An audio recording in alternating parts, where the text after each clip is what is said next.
ठीक है। Cot 750 degree मुझे निकालना है, तो सबसे पहली बात 750 degree is equivalent to 360 720 and sorry 360 720 and again 30 degree, तो ये 30 डिग्री का इक्विवेलेंट है। तो कॉट 30 डिग्री जो होता है दैट इज साइन नीचे आता है और कॉस ऊपर आता है। कॉस 30 होता है √3/2 और वो होता है 1/2, दिस इज √3, बस खत्म। उसके बाद मैंने पूछा था tan 570 जो आएगा ना वो 540 में 30 जोड़ के आएगा, मतलब कि 360 540 यहाँ पे आएगा 540 एंड देन 30 डिग्री। तो सबसे पहली बात तो इस क्वाड्रेंट में आ रहा है थर्ड में, तो थर्ड में भी ये दोनों पॉजिटिव ही होते हैं, ठीक है ना, क्योंकि दोनों साइन भी नेगेटिव है और कॉस भी नेगेटिव है, तो उनका रेशियो पॉजिटिव हो जाता है। तो आंसर पॉजिटिव में आएगा कितना, tan 30 के बराबर ही होगा। तो tan 30 1/√2 होता है, √3 होता है, सॉरी tan 30 और cot 30 हाँ रेसिप्रोकल होते हैं ना, सबको पता है ना, tan theta is reciprocal of cot theta, अगर थीटा सेम है तो रेसिप्रोकल होगा। दोनों का आंसर सेम है, सब नहीं रेसिप्रोकल है एक दूसरे का। सबका आंसर सही था क्या, सिवाय शिवम के? सबका आंसर सही था, राइट? Yes sir. आगे बढ़ते हैं। अब ध्यान से देखो, आज हम कुछ चीजें पढ़ेंगे जो कि थोड़ी सी कॉम्प्लेक्स होंगी, कुछ लोग इसको लाइफ में पहली बार पढ़ रहे होंगे, जिन्होंने मैथ्स ले रखा है वो दूसरी बार पढ़ रहे होंगे। तो अभी क्या है कि 10th तक जो मैथ्स पढ़ाते हैं ना उसमें basic sine theta cos theta पढ़ाते हैं। उसके बाद हाइट एंड डिस्टेंस वाला टॉपिक आ जाता है जो मैं बाद में करूंगा। बहुत सिंपल सा हाइट एंड डिस्टेंस में क्या होता है कि मैं एग्जाम्पल एक बता देता हूँ, कराऊंगा नहीं अभी। उसमें ऐसा बोलेंगे कि एक आदमी यहाँ से चल रहा है, तो यहाँ से अगर बंदा चल रहा है तो अगर मैं देखूं, ध्यान से देखना, एक सेकेंड, सपोज कोई बिल्डिंग है, एक बंदा यहाँ से आ रहा है, तो यहाँ से जब आएंगे दूर से तो उसके बाद थोड़ी देर बाद पास आ जाएगा, फिर एक एंगल बनेगा। तो सबको लॉजिक से पता है कि पास जाते हैं तो एंगल बड़ा हो जाता है। तो यहाँ पे दे देंगे 30 डिग्री है, यहाँ 60 डिग्री है, क्वेश्चन में लिखा होगा, या 45 और 60 दे देंगे। ये एंगल कभी भी इससे बड़ा नहीं हो सकता। ये सबको क्लियर है ना लॉजिक से? दूर से कम नजरें उठानी पड़ती हैं, सामने आके नजरें थोड़ी ऊपर हो जाती हैं। इसमें किसी को डाउट है? No sir. नहीं। उसके बाद तुम्हें बोलेंगे कि बिल्डिंग का हाइट जो है ना, बिल्डिंग का हाइट मान लो 100 मीटर है, तो बताओ ये बंदा कितना चला है। एक बार सब लोग सॉल्व करो, डायग्राम बना लो। किसी को क्वेश्चन लिखना है तो मैं बोल देता हूँ। A man started walking from point A, at that point he observed the top of a building and it was making an angle of 30 degree. After walking d distance, the angle of elevation, तो word जो use करते हैं उसको बोलते हैं angle of elevation. तो angle of elevation of top was increase to 60 डिग्री। Obvious सी बात है, पास जाएंगे तो ज्यादा ऊपर देखना पड़ेगा। तो what distance did he move if the height of building was 100 metre? Language सबको समझ आ गया? ये चीज 10th में सबने पढ़ा है। इसमें क्या करना होता है एक बार ट्राई कर लो, फिर मैं बता दूंगा। दो बार तुम्हें tan थीटा लगाना है, बस हिंट दे दे रहा हूँ।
कर लिया ट्राई, बता दूं मैं?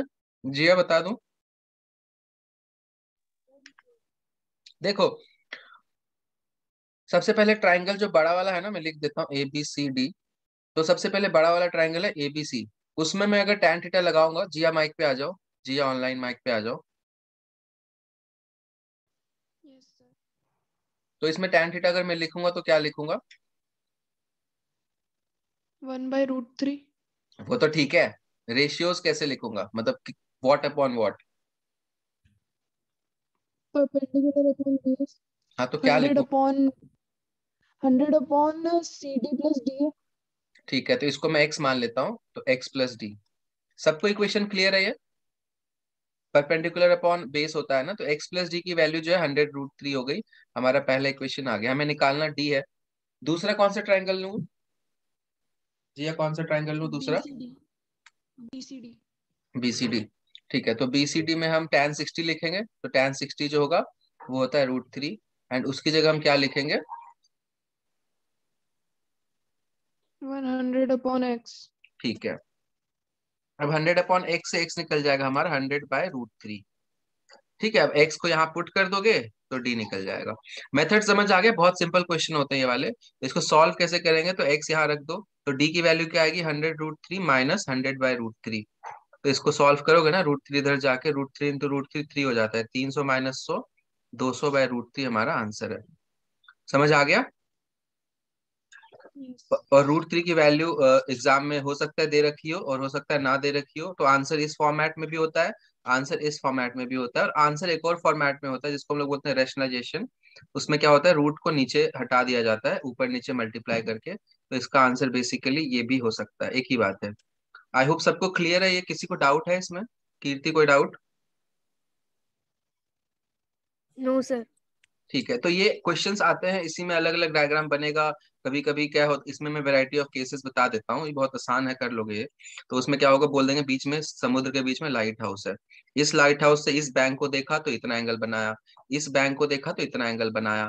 तो वही ये दे देंगे या ये दे देंगे, कुछ भी दे देंगे, एक गायब कर देंगे, आंसर आ जाएगा। उसी तरीके से बोलेंगे कि एक बिल्डिंग है, उसमें एक बंदे को दूसरे बंदे को नोटिस किया इतने एंगल पे, थोड़ी देर बाद वो उतर गया तो इतना एंगल बन गया। तो बस 2 बार ट्रिगोनोमेट्री लगाना होता है। सब लोग कर लोगे ना इसको? कोई डाउट आए किसी क्वेश्चन में तो मुझसे पूछ लेना, मेरे हिसाब से सब कर लोगे। बस इसमें डायग्राम बनाने में ही दिक्कत होती है, डायग्राम बन गया तो कुछ भी नहीं है, 2 ट्राइंगल में ट्रिगोनोमेट्री लगानी होती है। सबको समझ आ गया? Yes sir. इसमें बेसिकली tan थीटा ही ज्यादा यूज होता है, साइन थीटा क्यों नहीं यूज होता है, सोचो। सर उसमें हाइपोटेन्यूज लेना पड़ता है। साइन थीटा में बेसिकली ये यूज होगा, हाइपोटेन्यूज। और ये नापना बहुत ही इम्प्रैक्टिकल सा चीज है ना, कि मैं इस बिल्डिंग का टॉप कैसे नापूं, ये प्रैक्टिकल सी चीज है, नापा जा सकता है। इसको नापने के लिए हमें ये दोनों चाहिए। तो मतलब ये इम्प्रैक्टिकल होता है, लेकिन एक क्वेश्चन आ सकता है जिसमें ये भी दे रखा हो, सीढ़ी का अगर बोल रखा हो, सीढ़ी का लेंथ पता है, थोड़ी देर बाद सीढ़ी नीचे आ गई, एंगल बदल गया, तो बताओ बिल्डिंग कितना ऊंचा था, तो ये लेंथ काम आएगा।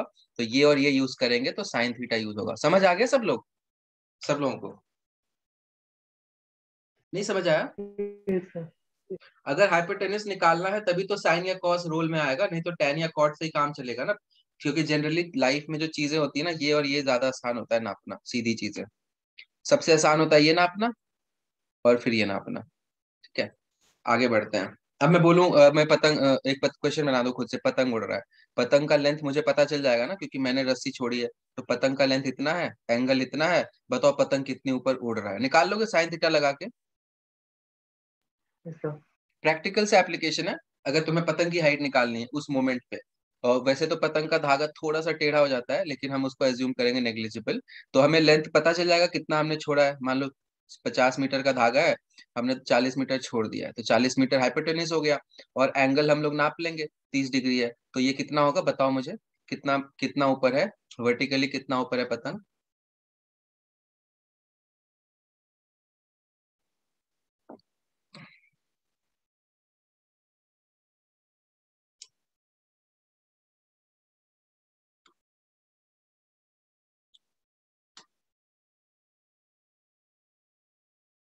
गुड सारांश, बट टाइम ज्यादा लगा।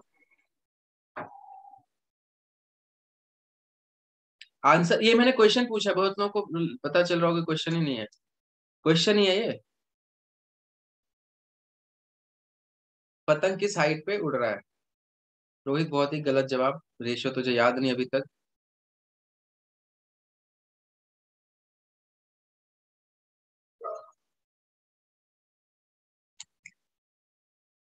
साइन 30 हाफ होता है, साइन 30 हाफ होता है।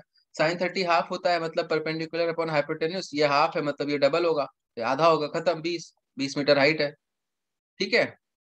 मान लो कि पतंग कट के गिर गया, बिल्कुल नीचे गिरा है, जो कि प्रैक्टिकल नहीं है पर क्वेश्चन में गिवन है, तो बताओ कितनी दूर गिरेगा। देखो तुम्हें मैं डीआई बना रहा हूँ ट्रिगोनोमेट्री से, बताओ कितनी दूर गिरेगा पतंग, सोचो सब लोग। ऐसे मन में क्वेश्चन आया, मैं अभी बना रहा हूँ ये। पतंग मान लो सीधे गिरा नीचे, कितनी दूर गिरा।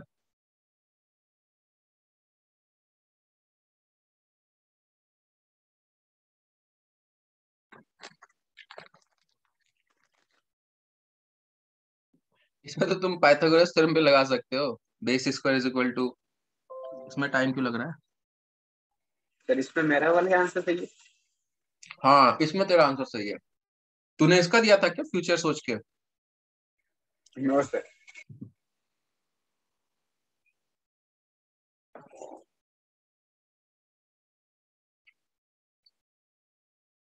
कीर्ति, जब ये निकालना है, ये पता है, तो cos 30 यूज करेंगे।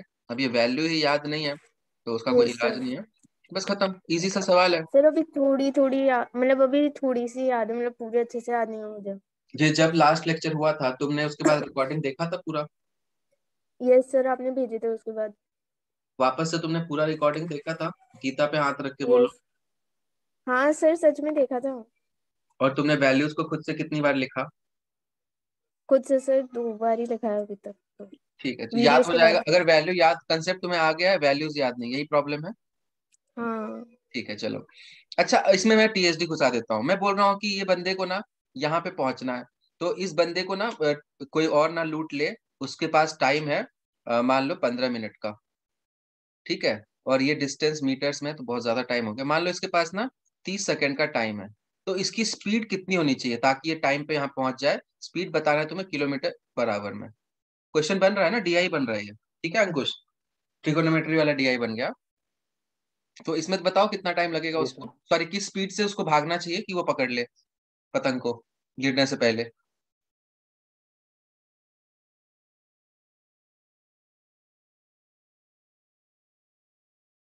आप नहीं पता कि बहुत लोगों ने टीएसडी नहीं पढ़ा होगा, तो उसमें बेसिक सा इक्वेशन है, speed is equal to distance upon time, इससे ज्यादा की जरूरत नहीं है।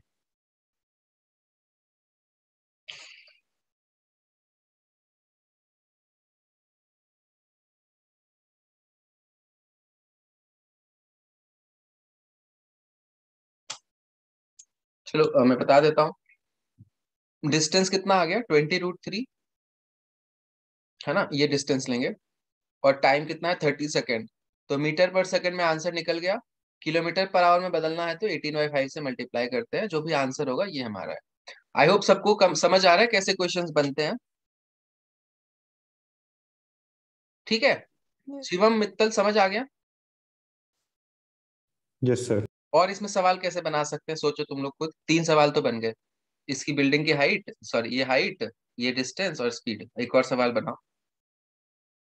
लड़की की हाइट दे दो तो। क्या। अगर जो इंसान देख रहा है उसकी हाइट दे दो तो। वॉइस क्लियर नहीं है, टाइप कर दो ना।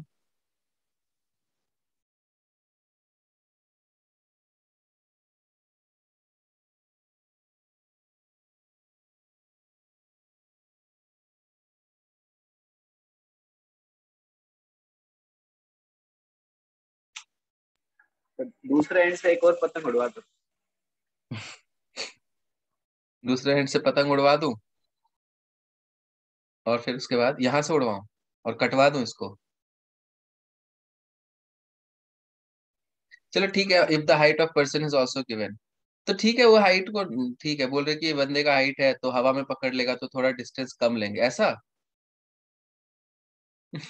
नहीं सर, उसकी हाइट होगी तो उसका इंक्लिनेशन हाइट से होगा, तो उसकी एक्चुअल जो होगी हाइट सरफेस से, तो थोड़ा सा उसमें देखो अलग ऐसा है, एक्स लेना हाँ पड़ेगा। वो मैं समझ गया, वो समझ गया, कह रहे कि बंदे की हाइट हो तो थोड़ा सा हाइट कम हो जाए, पर वो डिग्री सोचो, ये कितना मीटर है, 20 मीटर है। 1 मीटर हाइट पे ना 1-2 डिग्री चेंज होगा, तो वो क्वेश्चन थोड़ा मतलब 10, 29 वगैरह पता नहीं होता, तो वो क्वेश्चन बनाएंगे नहीं, है ना, या तो बनाएंगे तो वैल्यू दे रखी होगी, ठीक है। वैसे अगर बंदा यहाँ ऊपर से देखेगा तो कम एंगल लगेगा या ज्यादा एंगल लगेगा 30 डिग्री से, सोचो। अगर थोड़ा ऊपर से देख रहे हैं तो एंगल ऑफ एलिवेशन ये होता है, एंगल ऑफ एलिवेशन कितना एलिवेटेड है, कितना होगा, कम या होगा या ज्यादा होगा, सोचो। कम। सब लोग सोचो, अगर मैं थोड़ा ऊपर से देख रहा हूँ तो ज्यादा मतलब एंगल बढ़ जाएगा या कम हो जाएगा? डिक्रीज होगा ना। डिक्रीज होगा, कम सिंपल होगा सी सर। बात है। सिंपल सी बात है, क्योंकि अब ऐसा सोचो ना कि ये मतलब इतना हाइट का है, बहुत कम एंगल है, जैसे जैसे नीचे आते हैं एंगल बढ़ता रहता है, समझ रहे हो? ऐसे करके रिलेट कर लो। आई होप सबको क्लियर होगा। आगे बढ़ते हैं, ये तो चलो हो गया, मैंने ऐसे ही। सर हाँ बोलो।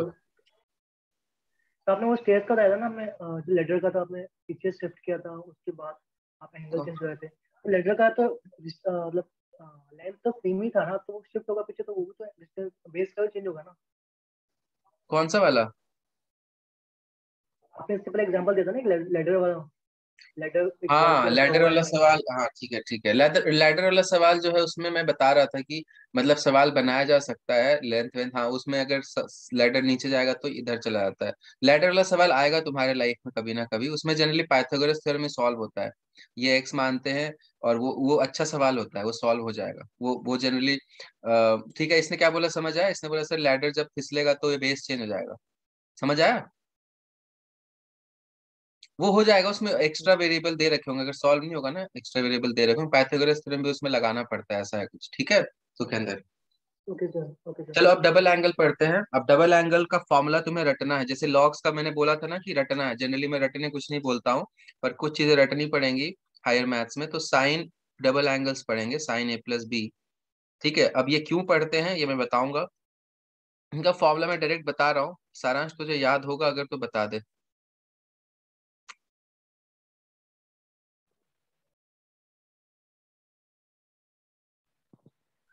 ये साइन फॉर्मूला। ए हाँ कॉस बी हाँ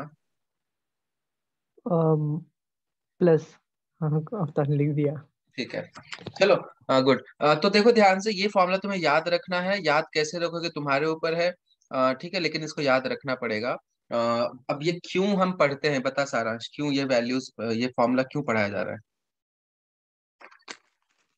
बिकॉज सर कभी कभी वैल्यूज ऐसी आ जाएगी उसको अपन 60 40 इनमें ब्रेक नहीं कर पाएंगे, तो उसमें यस, काम आएगा।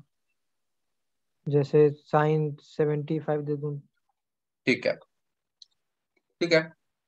जैसे तुम्हें मैं पूछूं कि भाई 0, 30, 45, 60, 90, बाकी इसके डेरिवेटिव सब पता है, मैं पूछूं बताओ साइन 15 कितना होगा, साइन 45, ठीक है, साइन 75 कितना होगा, तो ये सब कैसे निकालेंगे?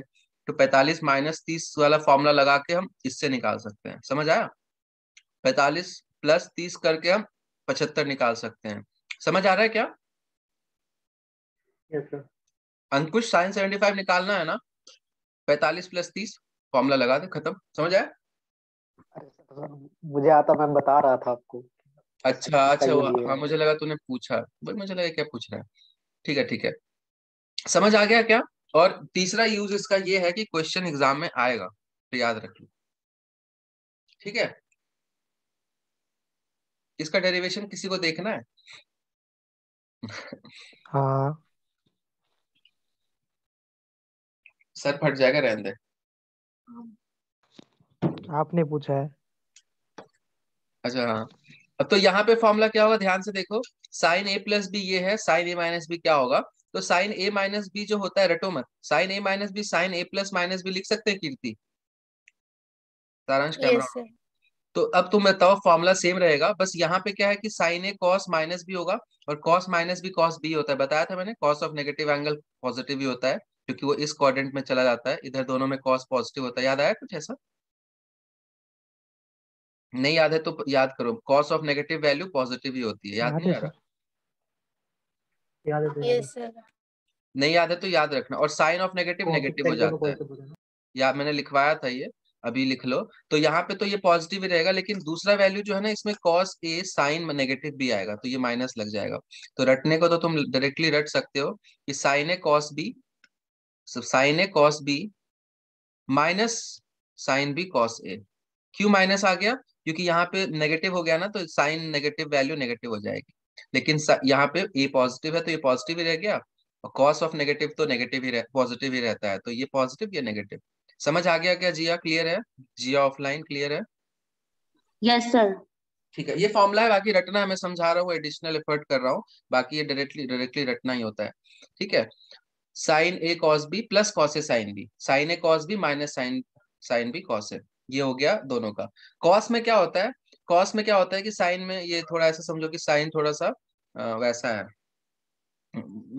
मतलब मिलजुल के रहने वाला है, कॉस थोड़ा सा सेल्फिश सा है। तो इसमें क्या होता है, साइन साइन एक साथ आते हैं मैंने पता नहीं ऐसे क्यों याद किया था, मतलब तुच्चा सा लगता है मुझे। साइन में दोनों, साइन कॉस में दोनों साथ में रहते हैं, और दोनों ही कॉस भी साथ में रहते हैं। लेकिन इसके फॉर्मूले में क्या होता है, प्लस वाले माइनस आता है और माइनस वाले में प्लस आता है, तो इसका फॉर्मूला ऐसा है। यही है ना सारा, भूल गया हूँ? यही है। यही है, ठीक है। और कॉस ए माइनस बी में क्या होगा, सेम चीज होगा, लेकिन कॉस ए माइनस बी में सब कुछ पॉजिटिव होता है। अब ये क्यों होता है दोबारा मत पूछना मेरे से, खैर पहली बार भी नहीं पूछा किसी ने, बस ये रटना है, मैं इसमें कुछ नहीं कर सकता। जैसे लॉग में रटना था ना, यही भी रटना है। तो बस इसमें रटने का क्या है कि इसमें तो दोनों सब कुछ नॉर्मल चलता है, मिलजुल के चलते हैं। इसमें क्या है कि कॉस कॉस साथ में आता है, साइन साइन साथ में आता है, और प्लस में माइनस होता है, माइनस में सब कुछ प्लस होता है। समझ आ गया सबको? सर। अब इसको याद कर लो, यस सर। लिख लो कॉपी में और इसको याद कर लेना। थोड़ा सा दिमाग हिलने वाला है सबको, तो ये अभी पूरी क्लास में फॉर्मूला देखते रहना, अच्छे से लिख लो।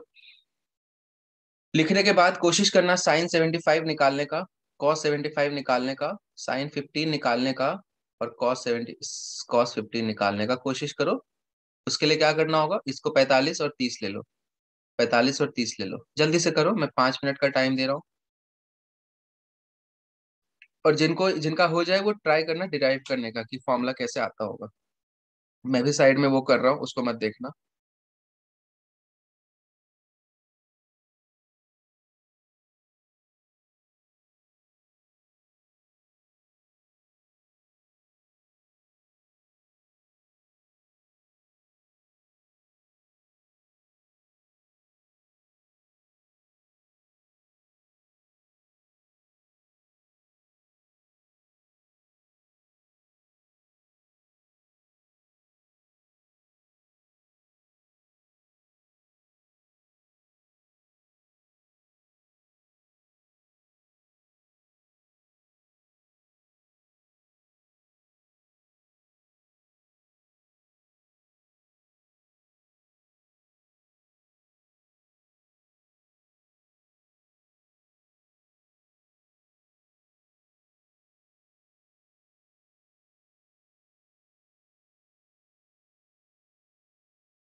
सब लोग आंसर ये करके मुझे एक बार बोल देना हो जाए तो।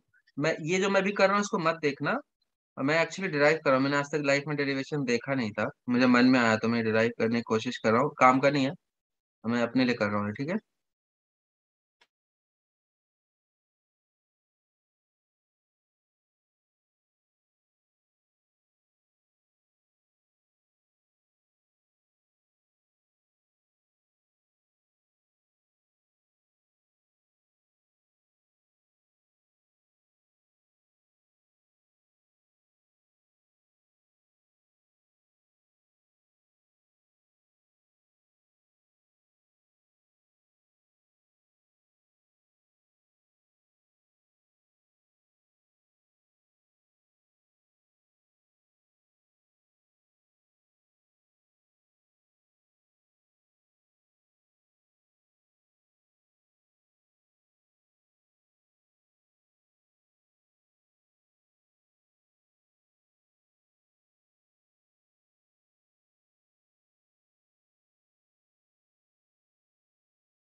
हो गया सर।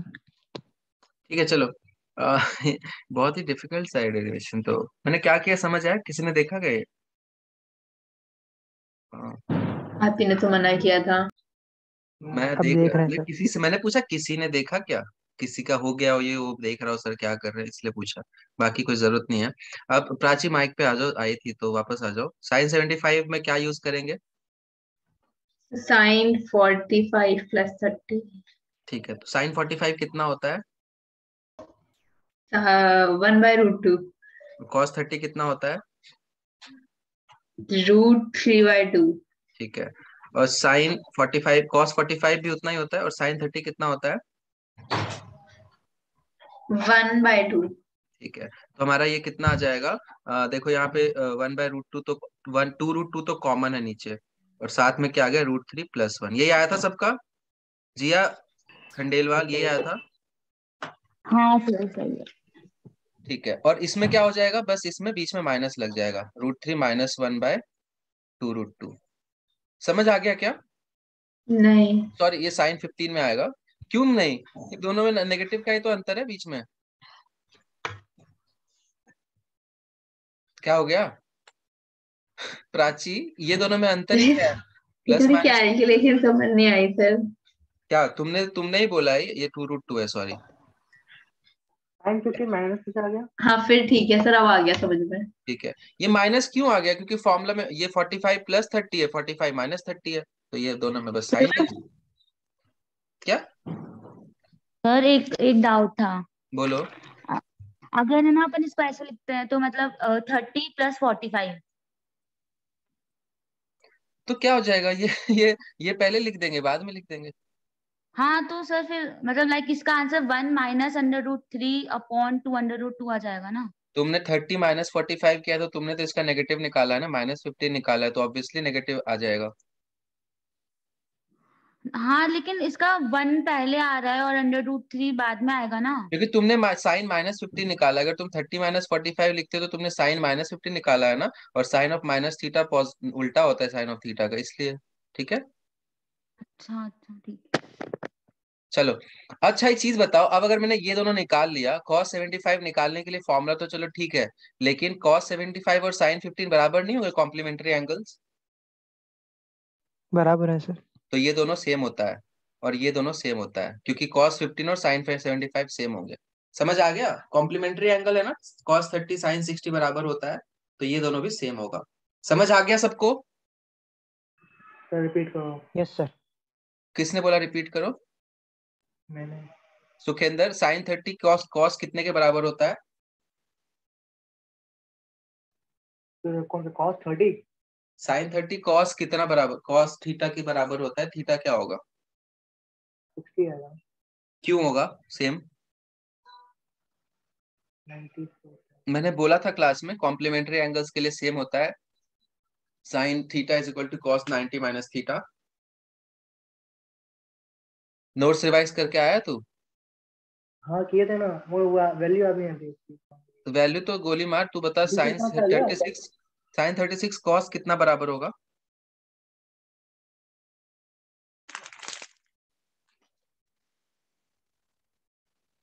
साइन 36 कॉस कितने के बराबर होगा? 54 समथिंग। 54 समथिंग क्या होता है? 54। ठीक है, ओके ठीक है। बस तो वैसे ही साइन 75 कॉस 15 के बराबर होगा, दोनों का सम 90 नहीं है? अच्छा 9, हाँ 90 से लेके जा रहे हैं ना। अच्छा बस तभी तो कॉम्प्लीमेंट्री एंगल्स है ना। तो साइन 75 कॉस 15 तो आप बराबर है। साइन, मुझे लगा साइन 71 साइन 15 बोल रहे हो। अच्छा, जो भी मैं बोल रहा था आप समझ आ गया? हाँ अब आ गया। ठीक है। अच्छा, मैं फॉर्मूले से भी अगर करता, ठीक है ना, एक बार वेरीफाई कर लेते हैं फॉर्मूला। तो cos 15 के लिए मैं 45 - 30 करता, तो माइनस थीटा वाला फॉर्मूला ये होता है, सब कुछ प्लस में आता है।